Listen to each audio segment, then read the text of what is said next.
Perimenopause can be chaos. You have things like inconsistency with your cycle.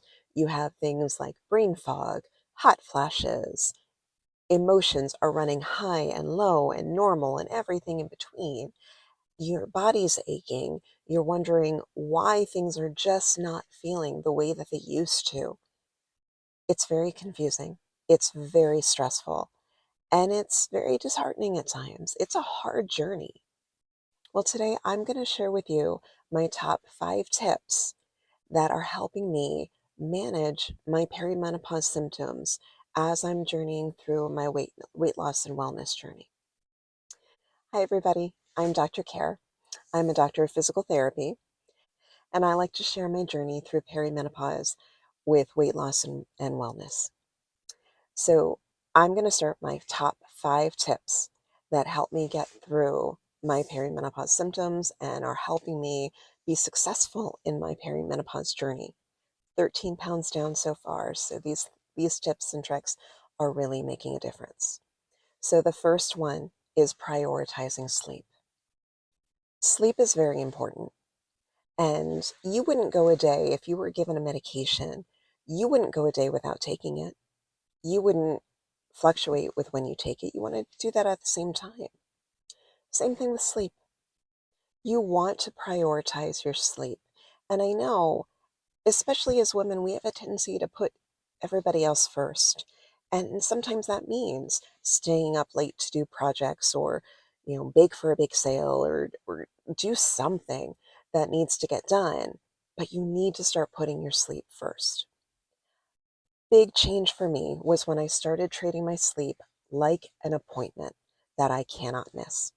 I go to bed at the same time, I get up at the same time, and it's really making a difference. I'm not feeling tired during the day. I'm having an easier time waking up. I'm actually finding that the more consistent I am with this, my body's actually waking up a little bit before my alarm, and it's easier for me to get up and do the things that I need to do. If you are not sleeping, it is harder to make healthier decisions. Cravings are worse.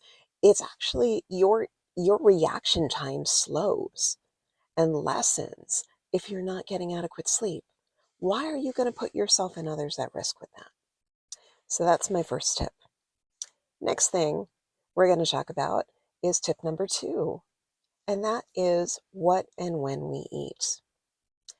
Big thing for me was adding in 40 grams of protein for breakfast every day. Huge game changer when I started increasing my protein. So prioritizing protein for what you eat is really, really, really important. I am finding that when I eat it, starting with those 40 grams in the morning and then adding on, I'm finding it much easier to make healthy decisions during the day. My cravings are not like they used to be. The food noise is not as bad as it used to be.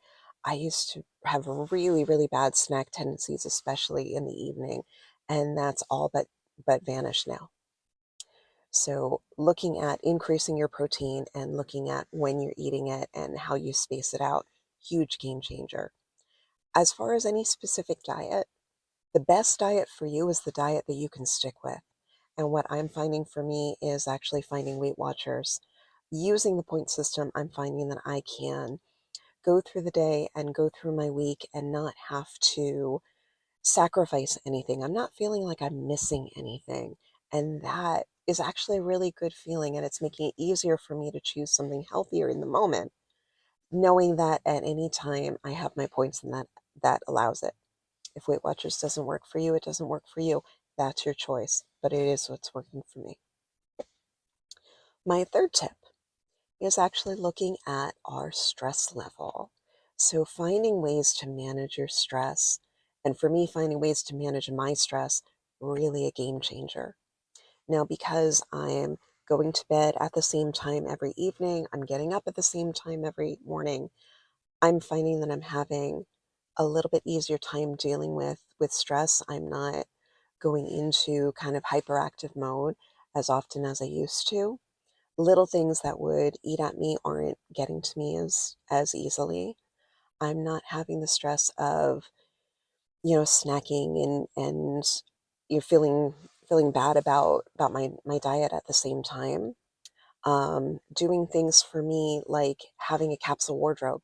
You know, I work in healthcare. I wear the same type of scrubs. I actually have 5 exact pair of the same scrubs, and it is material that does not wrinkle. It is easy to wash, easy to wear, comfy for me to wear. I know it fits, and having those 5 pairs of scrubs and actually getting them ready, like when I do my laundry, I will actually, when I'm getting things out of the dryer, I will fold up my scrubs and actually put, because my scrubs have a little pocket in the front, I'll put the pair of underwear that I want to wear that day with them. I will put a pair of socks so that, and if it's colder and I need a liner underneath my scrubs, so long sleeves, I will actually put that with it as well, so that all I have to do either in the morning or in the night before, I can just grab that set because I have a set space in my closet to go ahead and put that in, and then it's right there, and it's done, and that decision fatigue is done. And with I'm very boring with my meals, so I will actually eat the same thing for breakfast every morning, getting my 40 grams of protein in, going back to tip number 2. Um, and I ate the same thing for lunch every day, so that the only decision I have to make on a regular basis for my meals, on a daily basis for my meals, is actually dinner. And it's really making it easier for me.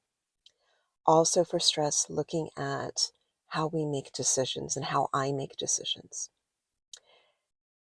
If the outcome of that decision can be changed very quickly and easily, no harm, no foul, anything like that, I make that decision like that.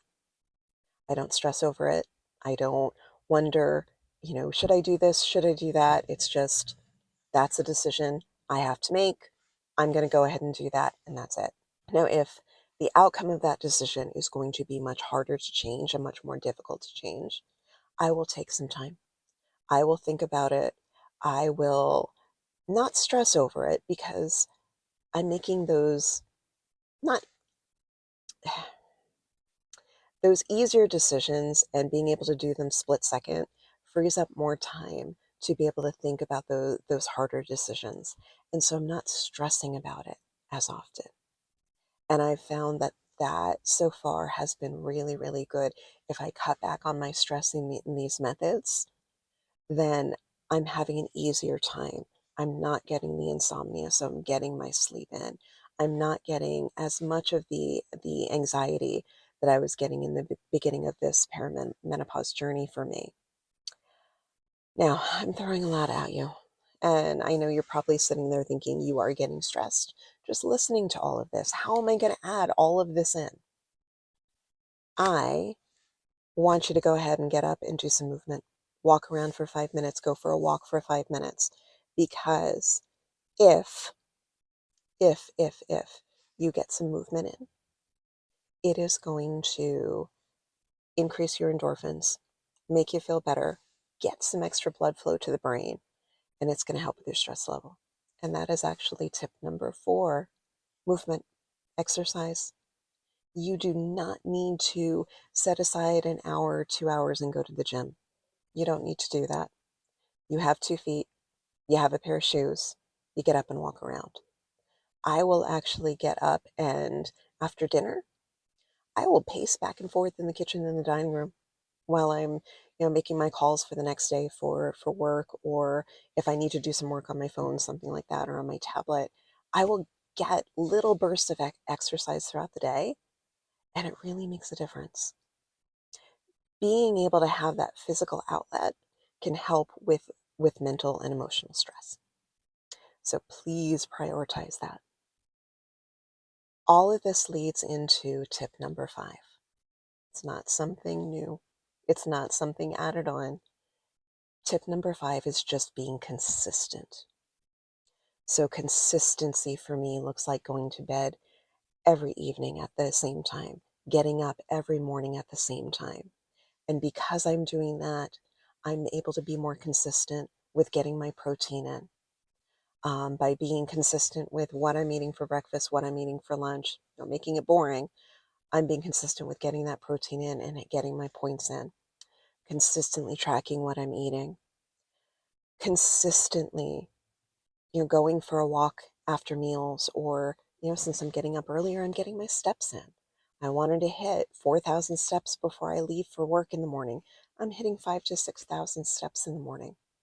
So it's making it easier. And all of this has led to a more relaxed me, a more de-stressed me, and a 13-pound less me, which is really my ultimate goal of making all of these changes.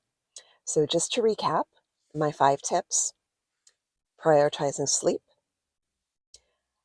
what and when you eat, managing your stress, getting your movement in, and to tie it all together, being consistent. That's it. That's it. It's not it's not very complicated, but it's taking one thing. And that's all you have to do. Just start with one thing for a week and see how you feel. And then add in a second tip and then go from there. It doesn't have to be all at once. Make it work for you. But this has helped me manage my perimenopause symptoms, has helped me in my weight loss and wellness journey, and I hope it helps you too. So as always, take care of yourself, take care of each other.